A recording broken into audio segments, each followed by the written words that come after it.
ಅಂಗಗಳ ಎರಡು ಬಾಹುಗಳು ಹೇಗೆ ಮುಖ್ಯವೋ, ನಡೆದಾಡುವ ಕಾಲುಗಳು ಹೇಗೆ ಮುಖ್ಯವೋ, ಹಾಗೆ ಧರ್ಮರಾಜನೆಂಬ ಡಿಂಬಕ್ಕೆ ಸರ್ವ ಅವಯವಗಳಾಗಿದ್ದವರು ಯಾರು ಅಂತ ಕೇಳಿದರೆ ಭೀಮಾರ್ಜುನರು. ಇವರಿಷ್ಟು ಬೆಳೆದಿದ್ದಾರೆ ಬಿಟ್ರೆ ದೇಹ ಮಾತ್ರ ಬೆಳೆದದ್ದು, ಇನ್ನೂ ಮಗುವಿನ ಮುಗ್ಧತೆಯವರಲ್ಲಿರುವುದು. ನಿನಗೆ ಗೊತ್ತಿರಬಹುದು ಕೃಷ್ಣ, ಅರಣ್ಯದಲ್ಲಿ ನಮ್ಮ ತಾಯಿ ನಮ್ಮನ್ನು ಬೆಳೆಸಿ ಋಷಿಗಳನ್ನು ಮುಂದೆ ಮಾಡಿಕೊಟ್ಟು ಹಸ್ತಿನಾವತಿಗೆ ತಂದದ್ದು. ಅಲ್ಲಿ ಹಿರಿಯರೆಲ್ಲ ಸೇರಿ ನಮಗೆ ಬೇಕಾದಂಥ ವ್ಯವಸ್ಥೆಯನ್ನು ಮಾಡಿದ್ದಾರೆ.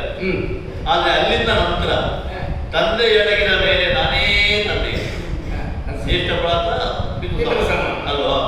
ಹಾಗಾಗಿ ನಾನು ಹೇಳಿದ ಒಂದು ಅಕ್ಷರವನ್ನು ದಾಟುವುದು ನನ್ನ ತಮ್ಮದಿರಲ್ಲ. ಒಂದು ಕ್ಷಣ ನನ್ನ ಕಣ್ಣ ಎದುರಿಂದ ಅವರು ಮರೆಯಾದರೆ ಎಲ್ಲಿ ಹೋದಂತ ಹುಡುಗಿ ಬಿಡ್ತೇನೆ ನಾನು. ಅಂಥದ್ರಲ್ಲಿ ಯಾವ ಪಟ್ಟಣವೋ ಗೊತ್ತಿಲ್ಲ, ಮಗನನ್ನು ನಾನಂತೂ ನೋಡಿಲ್ಲ, ಬಹಳ ದೂರ ಒಂದು ಹತ್ತಿರ ಅಲ್ಲ. ಈಗ ಹೋದವರು ಎಷ್ಟು ಸಮಯದಲ್ಲಿ ಇರ್ತಾರೆ ಅಂತೂ ಇಲ್ಲ, ಹೋದವರ ಹೋರಾಟದಲ್ಲಿ ಇಂಥ ಪರಿಸ್ಥಿತಿ ಆಗ್ತದಂತೂ ಇಲ್ಲ. ನೀನಾದ್ರೆ ಬೇಕಾದಷ್ಟು ರಕ್ಕಸರನ್ನು ಕಂಡವ ಕೊಂದವ, ಆದ್ರೆ ಏನೂ ಅರಿಯಾದಂತಹ ಭೀಮಾರ್ಜುನರನ್ನು ಅಲ್ಲ ನಿನ್ನ ಜೊತೆಯಲ್ಲಿ ಕಳಿಸುವುದಕ್ಕೆ ಆತಂಕ ಅಲ್ಲ ಸ್ವಾಮಿ. ಆದ್ರೆ ಅವರ ಕ್ಷೇಮ ಚಿಂತನೆ ನನಗೆ ಆಗ್ತಾ ಉಂಟಲ್ಲ, ಸರಳರಲ್ಲೂ ಬಹಳ ಬೇಗ ಬರುವ, ಬಹಳ ಬೇಗ ಬರುವ. ಹೌದಾ? ಈಗ ನೀವು ಧೈರ್ಯ ಕೊಡುದ ನನಗೆ? ಖಂಡಿತ.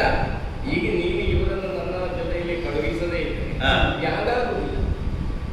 ಈಗ ಅವರನ್ನು ಕಳಿಸಿದ್ರೆ ನಾನು ಯಾಗಕ್ಕೆ ಸಿದ್ಧತೆ ಮಾಡಿಕೊಡು. ಯಾಗಕ್ಕೆ ಸಿದ್ಧತೆ ಮಾಡೋದು. ಹೌದಾ? ಈಗ ಯಾಗಾದ್ರೆ ಸುಮ್ಮನೆ ಆಗುದಿಲ್ಲ, ದಿಗ್ದೇಶಗಳಿಗೆಲ್ಲ ಓಲೆ ಹೋಗ್ಬೇಕು. ಒಂದೆರಡು ದಿಕ್ಕಿಗೆ ರಕ್ತ ಸಾಧ್ಯವನ್ನು ಕಳಿಸು. ಹೌದಾ? ಮತ್ತೆ ಋಷಿಗಳನ್ನೆಲ್ಲ ಆಮಂತ್ರಣ, ಅದಕ್ಕೆ ಬೇಕಾದ ಕೆಲಸ ಆರಂಭ ಆಗಲಿ.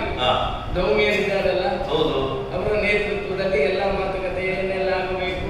ಹಾಗೆ ಇವೇನು ಪಟ್ಟಿ ಹೇಳಿದಲ್ಲ, ಅವನಿಗೆ ಪಟ್ಟಿ ಅಲ್ಲ, ನಿನಗೆ ಯಾಗದ ಪಟ್ಟಿ, ಸಾಹಿತ್ಯದ ಪಟ್ಟಿ ಅಲ್ವಾ? ಸಾಹಿತ್ಯದ ಪಟ್ಟಿ ದೌಮ್ಯರೆಲ್ಲ ಇದ್ದಾರೆ, ಅವರಿಗೆ ಬೇಕಾದ ವ್ಯವಸ್ಥೆ ಮಾಡ್ಬೋದು.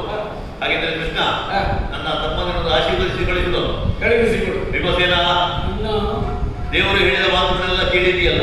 ಸರಿ ಕೇಳಿದ್ದೇನೆ. ಅರ್ಧ ಭಾಷೆಗೆ ನನ್ನ ಹತ್ರ ಉತ್ತರ ಅಲ್ಲ, ಬೇಡ ಮಾತಾಡೋದಿಲ್ಲ. ಗದಾನಂದದ ಭಾಷೆ ಮಾತ್ರ.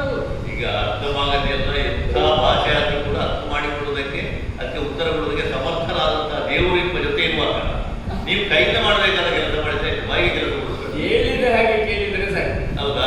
ಅದು ಕೇಳಿದ್ದೇವೆ. ಸ್ವರ ಎಬ್ಬಿಸುವುದು, ಇದು ಕಣ್ಣೀರು ಹಾಕುವ. ಮತ್ತೆ ನೀನು ಏನು ಮಾಡಿ